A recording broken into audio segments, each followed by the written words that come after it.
So here we are today. We're outside the MKM Stadium, well, the MKM Stadium actually was the MKM Stadium, KC Stadium, prior to that in Hull, home of Hull City and Hull FC Rugby League. So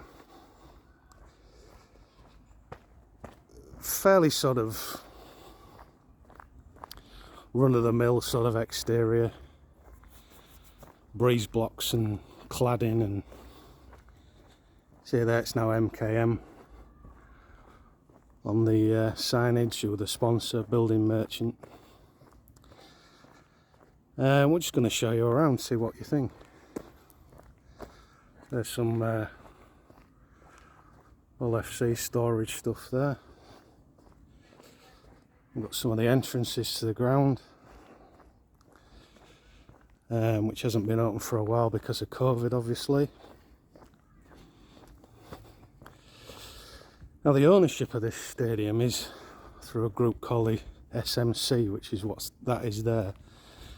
And whoever runs Hull City at the time actually run the stadium as well. The stadium's actually owned by the council, but this SMC, is Stadium Management Company, is a separate company which is set up to run the I guess the commercial interests of the stadium.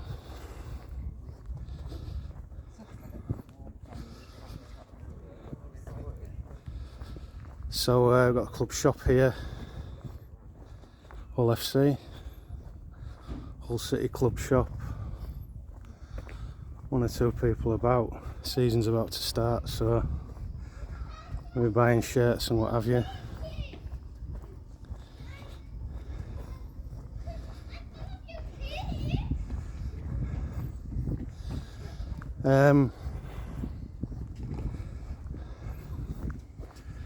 Going back to the Stadium Management Company, they put a few concerts and things on which didn't do particularly well commercially, so I don't think they've ever really made any money as such. There you see there's the director's parking there, which will be Hull City's chairman and vice chairman. We're just kind of continuing the walk around here. Is one of the concourses that drops you into the stadium from the city centre. Get your programmes there.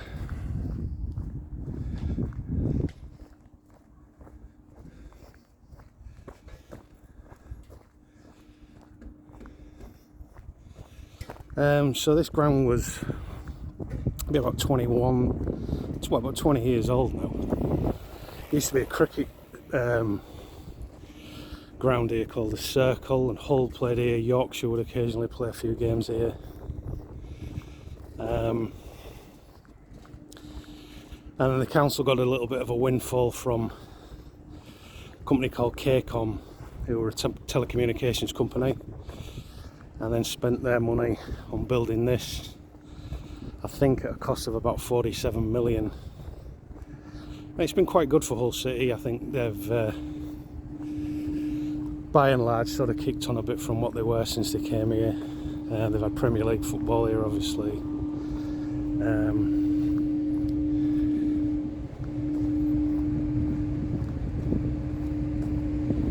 And they've had some reasonable times, a bit up and down with the present ownership, but certainly an improvement on what they were. As you can see, everything's kind of yellow and blue, which is the council lineage, rather than Hull City, which is amber and black, and Hull FC, which is black and white. And let's have a little look in here. You can see a little bit of the ground there.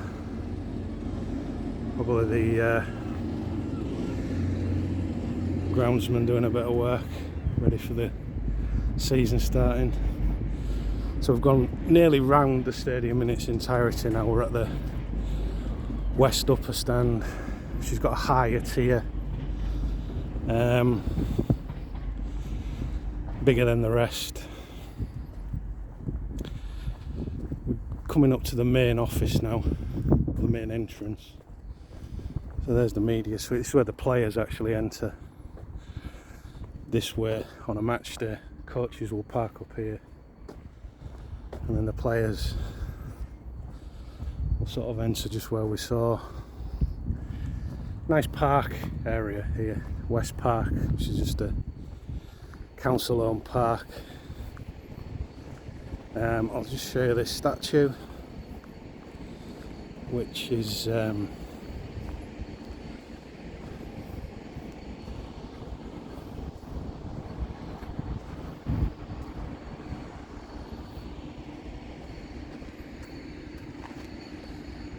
you go.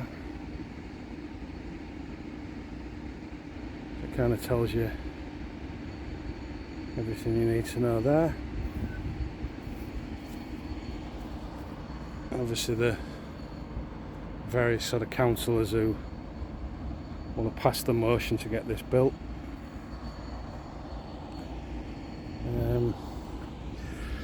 So yeah, here's the park, which is nice, and here's the main entrance, so just pull back a bit. You can see there, so as I say, MKM's colours are yellow and blue, which kind of fits in with the council yellow and blue, I suppose. But up until recently this would have been called the MKM Stadium. You can see the council's sort of badge or shield, whatever you want to call it there, and then the two clubs, Hull and Hull City. So there's the main entrance reception area there. Not a lot happening really today. It's a Tuesday, so you're not going to see many people around. But so the season's not far away, so there's little bits of activity. You get your programme there, obviously, on a match day. There's kind of map of where we've just walked around, really. Interesting guy here. Let's pull back a bit. Jack Harrison, so he was awarded a VC during the war. First World War, lost his life in France, but was a player for Hull FC, rugby player. So he got a Victoria Cross for his endeavours, and there's this little memorial to him here. So we'll swivel back round, so there's a little shot of the reception, a couple of the sort of stairs, concourses up into the stands there, because as I say, this stand is actually slightly bigger than the others.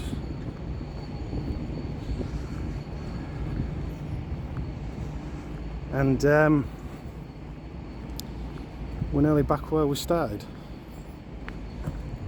You can see up there a bit of the more of the sort of architecture, say a little bit bland, and 1904 lounge there, where that was the year the club was formed, Hull City. You pay a bit extra, you can get in there on a match day. As I say, a bit bland. Breeze blocks and kind of grey cladding, which is fairly sort of standard for these new stadiums, or newish stadiums. So this is about 20 years old now. But they're probably an improvement on the old stadiums in some ways. We'll get another look at the ground here again.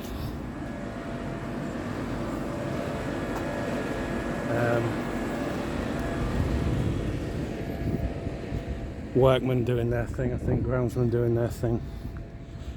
So we're back where we started now, and that's Hull City and Hull FC, so first of our grounds, and we'll maybe do a few more as we go along. So if you've watched this, thanks. and maybe we might stick a few more up there as we go along in the future. Cheers!